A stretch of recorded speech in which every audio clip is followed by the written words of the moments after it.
Mengenal SPBU Vivo, lagi viral berani jual BBM lebih murah.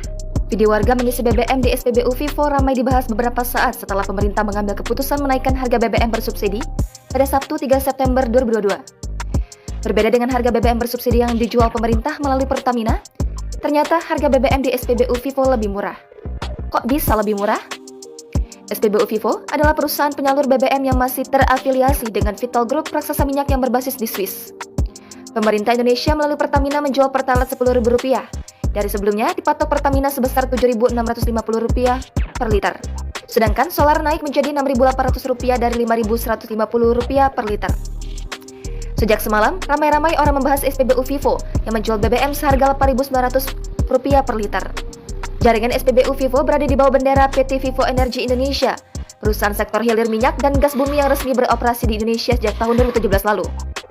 Awalnya, perusahaan ini bernama PT Nusantara Energy Plan Indonesia, namun kemudian berganti menjadi PT Vivo Energy Indonesia. Meski namanya hampir serupa dengan merek ponsel asal Cina, secara kepemilikan perusahaan penyalur BBM ini sejatinya masih terafiliasi dengan Vitol Group raksasa minyak yang berbasis di Swiss.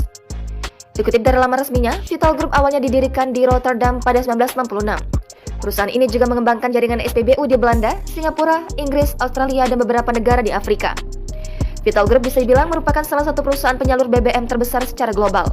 Pada tahun 2021 lalu, perusahaan mencatat pendapatan sebesar $279 miliar Amerika Serikat. Dengan jaringan di lebih dari 40 negara, di tahun 2020, perusahaan multinasional ini memperdagangkan 367 juta ton minyak mentah dan produk turunannya. Selain bermain di hilir dengan menjual BBM secara langsung melalui jaringan SPBU-nya, Vitol Group juga merambah sektor hulu dengan ikut mengebor minyak di Afrika dengan produksi sekitar 55.000 barel per hari. Blok minyak terbesar milik Vitol Group berada di Ghana. Sektor bisnis lain yang digeluti perusahaan ini termasuk kapal tanker minyak, kilang minyak, terminal migas, gas alam, dan energi terbarukan. Di tanah air, perusahaan berkantor di Gamma Tower, Jalan Rasuna Said Kuningan, Jakarta. Guna mendukung operasionalnya, Vivo juga memiliki unit kilang mini dan tangki BBM di Tanjung Priok, Jakarta Utara. Perusahaan ini berekspansi dengan membangun bisnis SPBU Vivo yang secara langsung berkompetisi dengan Pertamina maupun SPBU lain milik swasta yang sudah lebih dulu eksis seperti Shell, AKR, dan BP. Sebagian SPBU yang dimiliki Vivo ini awalnya merupakan bekas SPBU Total yang memilih hengkang dari Indonesia. Ini setelah perusahaan minyak asal Prancis ini menganggap bisnis hilirnya kurang menguntungkan. Vivo menyalurkan BBM non-subsidi dan hanya menjual BBM jenis umum. Ada 3 jenis BBM yang dijual SPBU Vivo, antara lain Revo 89, Revo 92, dan Revo 95. Revo 89 adalah BBM jenis bensin dengan harga paling murah, yakni Rp8.900 per liter. Sesuai namanya, Revo 89 memiliki research octane number 89 atau sedikit di bawah Pertalite yang memiliki RON 90. Oktan adalah angka yang menunjukkan tingkat ketukan yang dihasilkan di ruang bakar saat terjadi pembakaran. Angka oktan pada RON didapat setelah melalui hasil penelitian laboratorium. Semakin tinggi RON, maka semakin baik kualitasnya dalam pembakaran di ruang mesin, terutama untuk mobil-mobil keluaran baru. Dengan harga Pertalite saat ini sebesar Rp10.000 per liter, maka selisih harga Pertalite dengan Revo 89 adalah sebesar Rp1.100 per liter. Meski dinilai tak lazim di negara lain, lantaran bensin di bawah oktan 90 sudah sulit ditemukan, Revo 89 tetap masuk spesifikasi BBM yang boleh beredar di Indonesia.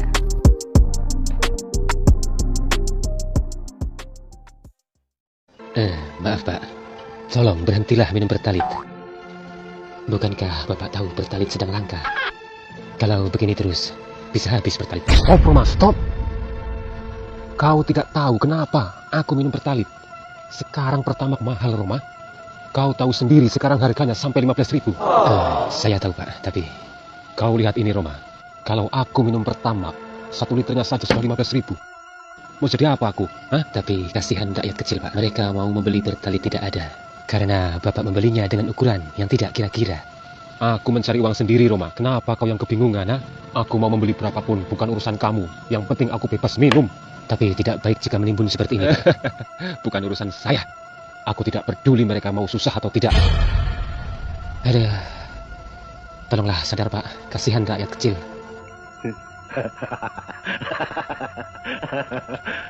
Roma, aku tidak peduli dengan semua ocehanmu. Istighfarlah Pak. Diam kau.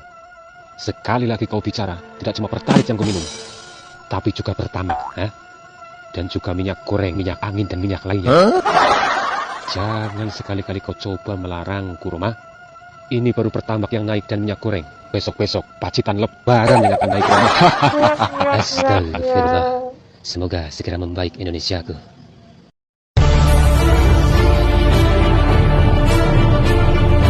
Intervensi dari Kementerian ESDM untuk SPBU Vivo agar menaikkan harga BBM dianggap kebijakan yang tidak masuk akal. Padahal, pemerintah seharusnya senang masyarakat beralih ke SPBU lain dan tidak mengkonsumsi BBM subsidi Pertamina. Managing Director Political Economy and Policy Studies, Antoni Budiawan mengatakan, kebijakan tersebut dianggap kebijakan yang tidak masuk akal dan kental nuansa KKN. Padahal menurut Antoni, jika Pertalite Rp10.000 per liter masih subsidi, maka pemerintah seharusnya senang ketika masyarakat beli BBM dari SPBU lainnya, yang dapat mengurangi konsumsi subsidi Pertalite. Perintahkan Vivo naikkan harga, indikasi Pertamina mau dongkrak penjualan Pertalite, Rp10.000 per liter untung besar, tanya Antoni. Di negara maju, beradab, atau berkedaulatan rakyat, yang menjalankan hukum berdasarkan rule of law, kebijakan yang dengan sengaja merugikan masyarakat luas pasti akan mempunyai implikasi serius. Bisa-bisa terkena mosi tidak percaya, alias lengser, sambung Antoni menutup.